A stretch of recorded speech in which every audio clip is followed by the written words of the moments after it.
was the best margins to make. Can't do that anymore. Not like the good old days. Aren't important anyway. Hello, I'm Hayden Bluefield, welcome to the channel. So today's video, how I started making my own money at 9 years old. So I was in primary school, I want to say year 6, yeah, so it would have been year 6. It was around like 9, 10, and motivation in terms of, I don't really know what the motivation was, but essentially what it was, my mum used to bring home some random promo stuff from work, and one of those occasions, it was some stress balls. They were like stress rugby balls. And when I say a few, it was just like the junk that was going out, and like people at work could just like bring home stuff when they were done with it. So this was a box full. There must have been like a couple of hundred of these like stress foam balls. And I think I just took one into school just to throw around with, and some kid was like, I'll give you 10p for it, or 20p.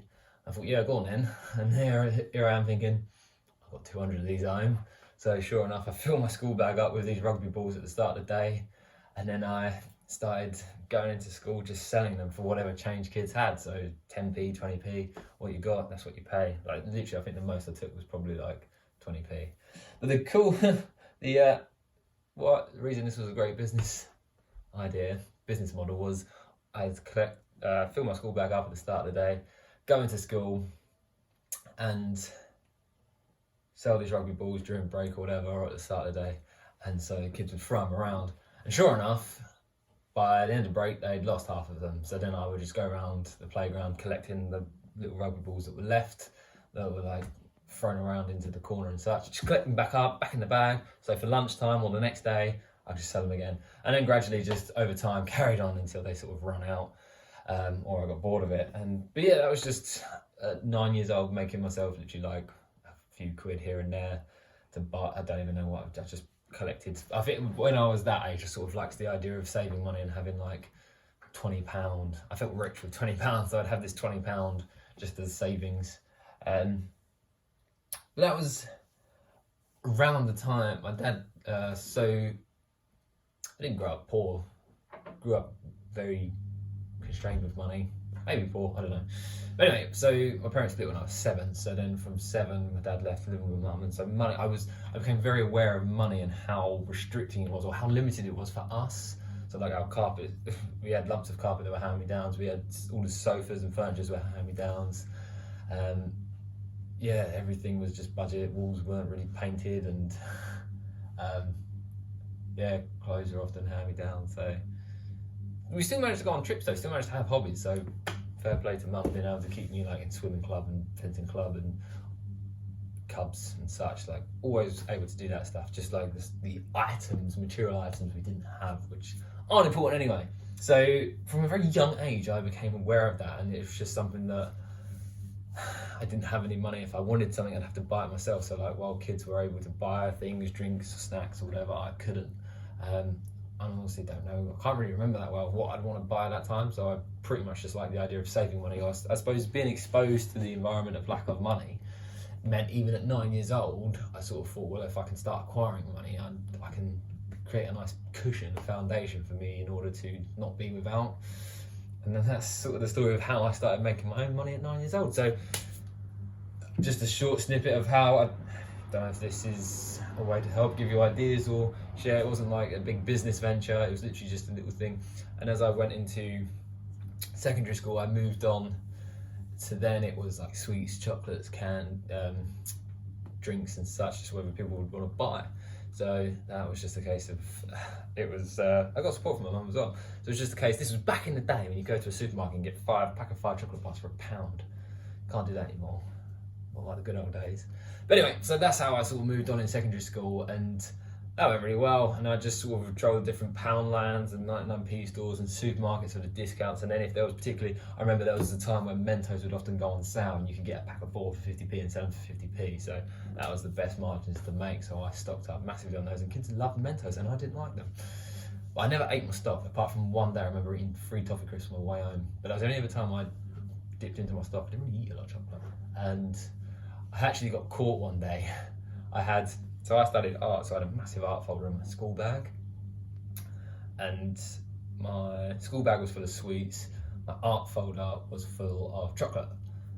and this was just before I started selling drinks actually, and I built up the reputation and sort of had a list of clientele customers, and so I went into the canteen at lunchtime, was bombarded by kids and they're all like standing there handing me money, just like pound coins all in my face, and then suddenly the teacher comes over, what's going on here? And suddenly it's busted that I'm selling, and then she asked to check my bags. I said yes. So like my whole concept here, she said, can I check your bags? So I said yeah, knowing full well she was going to find stuff.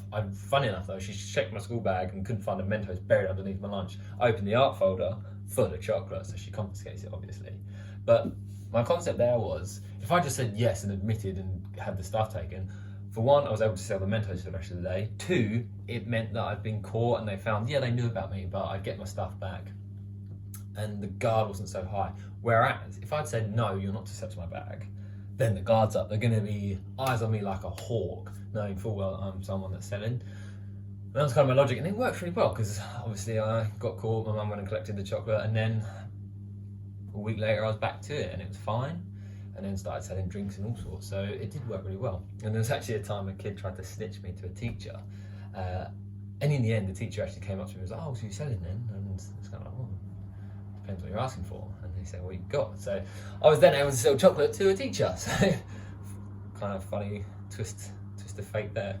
So that was sort of my experience of making my own money like in school and such, in primary school and secondary school. It worked really well. I remember like when I was primary school, like 9, 10, having like 20 quid saved, and that was like bulk of my savings, and I felt rich with that. And then in secondary school, I remember having a day where I actually made £20 profit in a day, and I just felt absolutely blown away that I could make so much money in one day, and felt rich from that. And that was how, because I started skateboarding when I was 12, and I funded skateboarding because it was the same concept of just growing up. If I wanted something, I'd have to pay for it myself, and so skating's a very expensive hobby, like buying new boards, new wheels, shoes, just destroying them constantly, and your clothes. So if I wanted a trip to London to go film and stuff, if I wanted new boards, I'd have to pay for it myself. So the only way I could do that, sell sweets and chocolates at school, make the money, and then what I was actually able to do, I'd buy boards in bulk, so I'd buy like 4 new boards, so I could get like slightly cheaper, and then where I was constantly making the money with the sweets and chocolates, I'd then skateboards until they weren't quite worn out, and then I was able to sell them for like a tenner to other kids that couldn't afford a brand new board. So it was always finding ways to make money, because it meant that I could buy a board cheaper. So like, this was back in the day, boards were like 40 quid, I could buy them for like 35 where I was getting them in bulk, and then I could sell it for a tenner. So boards were only really costing me 25 quid, but through this process of wheeling and dealing, so I just remember having this stack of old boards I just would be able to sell on to other kids for a tenner, which works really well. And same with wheels, I'd sell them on. And I even did a little, on a skateboard in your wheel, you have little bearings, ball bearings, and they'd get full up with like dirt and soot and stuff.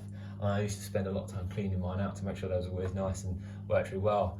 And then I had one of my mates that realised that my bearings would work really well, and asked and said like I could clean them, and then said like, yeah, I'll clean them for a £5. So then I was cleaning like people's bearings for a £5. Wasn't the most lucrative because it took friggin' ages, but I started to like see how quickly I could do it and improve there. So that worked really well then. So there was always this, say from 9 years old, had this way of like wheeling and dealing and finding ways to make money, exchange value, and see where I can like cut costs or increase revenue. It was interesting. But that's sort of the story. It was an interesting time being like that young, but it did a lot to teach me about money and how it works, the principles of making, and it sort of showed me that a job isn't the answer to making money and finding security and generating income. But let me know your thoughts. What did you think? When did you sell sweets and chocolates at school or not? Or there was always this sort of stigma attached to those that did, but I wonder how it works now. There's a lot of vending machines and chocolate's very expensive, so there's no way a chocolate bar's 50p. But anyway, that's how I started making my money at 9 years old. Until next time.